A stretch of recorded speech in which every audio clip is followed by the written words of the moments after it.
हमारे पास यहाँ पे दो और सवाल है, और ये सवाल देखने में छोटा लग रहा है लेकिन है बहुत अच्छा सवाल, है ना।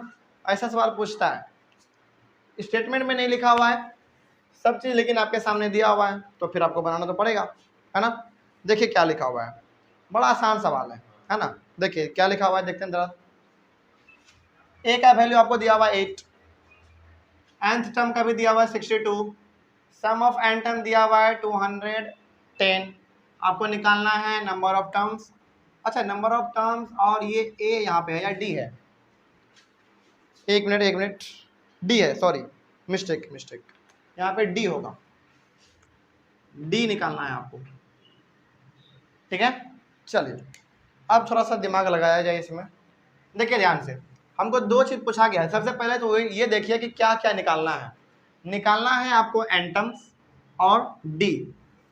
अच्छा, जरा ध्यान से थोड़ा सा इसको यदि देखा जाए तो यदि हमारे पास nth टर्म का वैल्यू 62 दिया हुआ है, तो इसके फॉर्मूला में हमारा आता है a plus n minus 1 into d बराबर 62, है ना। लेकिन अब थोड़ा सा यदि गौर से देखा जाए तो 62 दिया हुआ तो है, 62 दिया हुआ तो है, हमारे पास a भी है, लेकिन n और d नहीं है। कम से कम इसमें यदि दो में से कोई एक भी मालूम होता ना तो तीसरा निकल जाता, है ना। ऐसे मान लीजिए यदि 1 2 3 और यहाँ पे 4 चीज़ है, तो 4 चीज़ में से यदि कोई 3 चीज़ भी दिया हुआ रहता ना तो हमारा चौथा वाला निकल जाता। हमको निकालना है n और d, और दोनों इसी में है, तो क्या निकलेगा?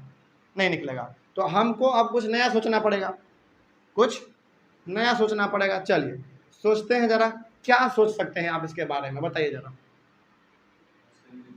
SN वाला लगा के देखें। चलिए आप ही का बात रखते हैं, थोड़ा सा SN वाला लगा के देखते हैं, SN वाला लगा के देखते हैं। चलिए कौन सा लगाना चाहेंगे आप? चलिए आपने जो पढ़ा है पहले वही लिखिए, n/2 into 2a plus n minus 1 into D, यही पढ़ा है ना आपने। चलिए तो यहाँ पे हमारे पास n नहीं है, लेकिन n तो वही तो पूछा गया है ना। आगे बढ़ते हैं फिर। a है, ठीक है, ये नहीं है, ये भी नहीं है, यहाँ भी काम नहीं बनेगा। सेकेंड वाला, वेरी गुड, इसका जो सेकेंड वाला है हम वही चाह रहे थे उस समय से कि किस प्रकार से वहां पे लाया जाए, है ना। देखिए आपको देखना पड़ेगा कि यदि यहाँ पे nth टर्म दे दिया है तो पहले आपको लगा के देखना पड़ेगा कि यार nth टर्म दिया है तो क्यों दिया है, फालतू में थोड़ी दिया हुआ रहेगा, है ना कोई इसका मकसद है। तो हमने nth टर्म वाले फॉर्मूले में भी लगा के देख लिया, कुछ नहीं हुआ, इसमें भी लगा के देख लिया, कुछ नहीं हुआ, लेकिन इसका एक और फॉर्मूला है हमारे पास, है ना। चलिए अब उसके बारे में थोड़ा सा हम लोग सोच लेते हैं क्या फॉर्मूला है इसका। इसका सेकंड फॉर्मूला था n/2 इंटू ए प्लस एल, यही है ना। चलिए अब जरा देखा जाए ध्यान से। अच्छा यही होता है ना, देखिए ध्यान से, ये होता है, और इसका वैल्यू तो आपको मालूम है, इसका वैल्यू दिया हुआ है 210। n आपको नहीं मालूम है, निकालना है वो। a आपको मालूम है, क्या l मालूम है? बिल्कुल मालूम है, क्योंकि यही तो हमारा क्या है, l है। या गया, मालूम चल गया। चलिए अब तो आसान है, फिर अब तो हमारा बन जाएगा, अब तो बड़ा आसान है। तो आपको तरह तरह का फॉर्मूला है आपके पास, तो उन सभी को लगा के एक एक करके देखना है कि कौन सा सुटेबल है ना। देखिए यहाँ पे सॉल्यूशन, Sn बराबर n/2 इंटू ए प्लस एल, और इसका वैल्यू तो आपके सामने है 210 बराबर n/2 इंटू ए का वैल्यू कितना है 8 प्लस एल का कितना 62, आगे 210 बराबर n/2 इंटू 70 ना। चलो 70 हो गया हमारा, है ना। थोड़ा सा काटना चाहे तो 2 1 2, और ये कितने बार में 35 बार में ना। चलिए कितना हो जाएगा हमारा 210 इज इक्वल्स टू 35 n, ठीक है। आगे बढ़ते हैं फिर, 210 divided by 35 is equals to n। चलिए एक काम कीजिए आप, थोड़ा सा इसको हम लोग यदि काटना चाहें तो कितने बार में 7 बार में। चलिए 7 5 जा 35, और 7 3 जा 21, यानी कि 30, ठीक है ना। 5 1 जा 5, और 5 6 जा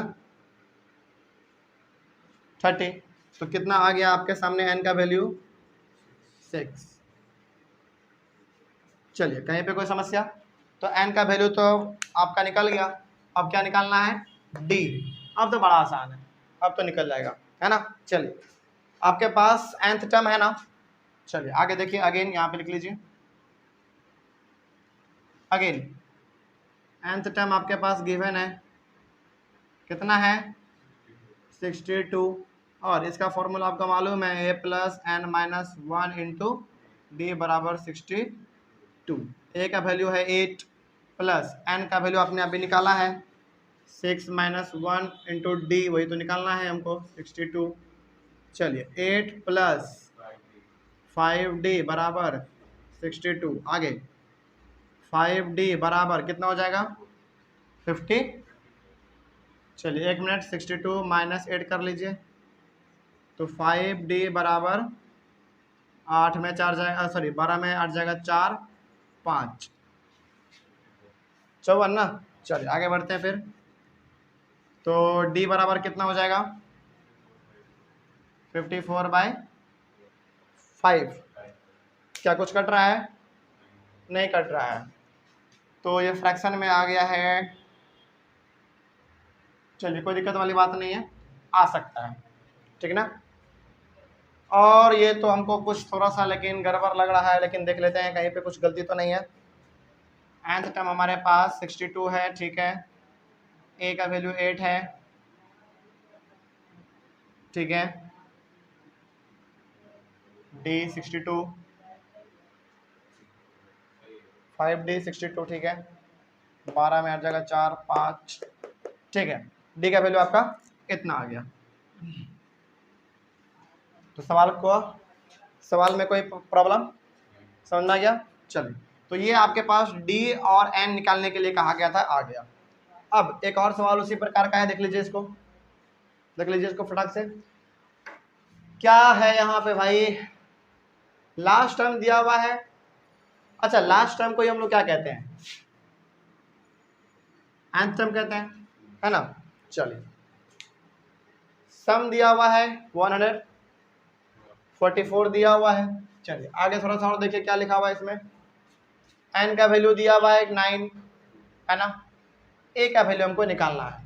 तो क्या यदि इस प्रकार का दिया हुआ है, तो जरा देखिए यहाँ पे ध्यान से, हमको निकालना है a ना, a निकालना है ना। चलिए तो हम लोग कौन सा फॉर्मूला लगा सकते हैं इसमें? सेकंड वाला, a वाला क्यों नहीं लगाएंगे? फर्स्ट वाला nth टर्म वाला, a plus n minus 1 into d वाला। क्योंकि देखिए इसमें l दिया हुआ है, हिंट आपके पास है ना, हिंट तो आपके पास ही है, l है। चलिए सेकंड वाला लगा के देखते हैं थोड़ा सा, क्या है सेकंड वाला? S n is equal to n by 2 into 2a plus n minus 1 into d. हाँ ये फर्स्ट वाला है, लेकिन nth टर्म वाला हम लोग उसको कह रहे थे फर्स्ट वाला ना, nth वाला फर्स्ट, ये सेकंड, और इसके बाद जो एक और है वो थर्ड टाइप हो गया हमारा। चलिए देखिए यहाँ पे ध्यान से। तो यदि ऐसा है तो हमको चाहिए n दिया हुआ है, ठीक है। a चाहिए, a निकालना है, बहुत अच्छा। n का वैल्यू दिया हुआ है, लेकिन d तो नहीं है, d तो नहीं है, d हमारे पास है क्या? नहीं है, तो ये वाला भी फॉर्मूला नहीं लगेगा। लेकिन इसके बाद एक और भी तो है, उसको लगा के देखते हैं। देखिए हम बार बार क्यों ट्राई कर रहे हैं मालूम है? क्योंकि ताकि आपको ये समझ में आ जाए कि एक ही बार में फॉर्मूला लगा देने से नहीं होता है। आपको ये समझ में आ जाए कि बार बार आपको ट्राई करना पड़ता है, चीज़ों को देखना पड़ता है कि क्या क्या गिवन है। जैसे यहाँ पे l गिवन था तो हमने सेकंड वाला लगा दिया, हमको मालूम था, सॉरी l था यहाँ पे, और l का मतलब होता है nth टर्म, तो हमने वो वाला लगा दिया। लेकिन इससे काम नहीं बना, तो आपको सेकंड वाला देखना है। निराश नहीं होना है कि बन नहीं रहा तो यार बनेगा नहीं, नहीं, सेकंड वाला ऑप्शन है आपके पास, ट्राई तो कीजिए पहले। इसका क्या होता है बताइए? n/2 इंटू ए प्लस एल, सिंपल सी बात है। आगे देखिए तो जरा ध्यान से, यहाँ पे क्या लिखते हैं हम लोग? नंबर ऑफ टर्म्स लिखते हैं ना, और कितना दिया हुआ है? नंबर ऑफ टर्म्स तो एस 9, सिंपल सी बात है, बराबर 9/2 इंटू ए का वैल्यू दिया हुआ है क्या? नहीं, वही तो निकालना है हमको, प्लस एल का वैल्यू दिया हुआ है क्या? कितना दिया हुआ है? 28। बस बन तो गया, अब बन गया। चलिए आगे देखिए जरा ध्यान से। अब इसका सम कितना दिया हुआ है 144 बराबर 9/2 इंटू कर लीजिए आप। एक काम कीजिए डायरेक्ट इंटू ही कर लीजिए ना। 9a प्लस 28 इंटू 9 है ना। कर लेते हैं थोड़ा सा। 9 72 के 2 हाथ में 7 9 का 18 19 20 5 25 252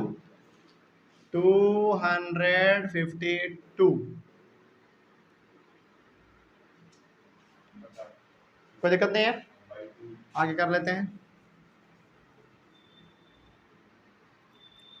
अब जब आपने इससे मल्टीप्लाई किया है इन सभी को, तो ये जो 2 है ये तो सभी के लिए हो जाएगा, सभी के लिए होगा ना, क्योंकि आपने ऊपर वाले से मल्टीप्लाई किया है ना। चलिए अब यदि इतना हो गया है तो क्रॉस मल्टीप्लिकेशन कर लीजिए। यहाँ पे कुछ नहीं है तो क्या है 1 है, तो 144 को 2 से मल्टीप्लाई करोगे कितना आएगा 882 बराबर 9a प्लस 252। तो 252 को इधर ले जाइए। 288 माइनस 252 बराबर 9a। चलिए माइनस कीजिए, तो 8 में 2 जाएगा 6, 8 में 5 जाएगा 3 36 36 इज इक्वल टू 9a। आगे तो कितना हो जाएगा डायरेक्ट लिख दीजिए यहाँ पे 36 divided by 9 is equal to a, तो 4 इज इक्वल टू a। तो फर्स्ट टर्म यानी कि a का वैल्यू आपके पास कितना आया 4 आ गया। चलिए कोई डाउट इसे समझने में। तो इस प्रकार से आप बार बार अलग अलग फॉर्मूले को आप ट्राई करके देखेंगे, है ना। आपके लिए हम यहाँ पे एक बार तुरंत फॉर्मूला लिख दे रहे हैं, ठीक ना। और यही तीनों फॉर्मूला इस एपी में पूरा यूज होगा, ठीक ना। इसको आप रिवाइज कर लीजिएगा, हालांकि आप जानते भी हैं इसके बारे में, लेकिन आपको मालूम होना चाहिए दोबारा। a plus n minus 1 into D, इसको आप पहला फॉर्मूला मान लीजिए, है ना। दूसरा वाला आपको मालूम है n/2 into 2a plus n minus 1 into D. इसका सेकेंड वाला पार्ट हमारा कौन सा है, उसको थर्ड मान लीजिए। हालांकि है तो सेम चीज, लेकिन थर्ड मान लीजिए आप। n/2 इंटू ए प्लस एल। तो आपको तीनों फॉर्मूला लगा के देखना है ना। जिसमें लग जाए उसी को लगा देना है। समझ के बात को। चलिए इसको आप नोट कर लीजिएगा कहीं पे। और ये तीनों सवाल तीनों फॉर्मूले की मदद से आपका एपी चैप्टर पूरा बन जाएगा। हालांकि और भी हम लोग अभी इसके सवालों को सॉल्व करेंगे, ठीक ना। चलिए तो आई होप आपको भी समझ में आया होगा, और आप एक बार चाहें तो इसका स्क्रीनशॉट ले लीजिए। उसके बाद फिर हम लोग अपने और भी सवालों को सॉल्व करेंगे, ठीक ना।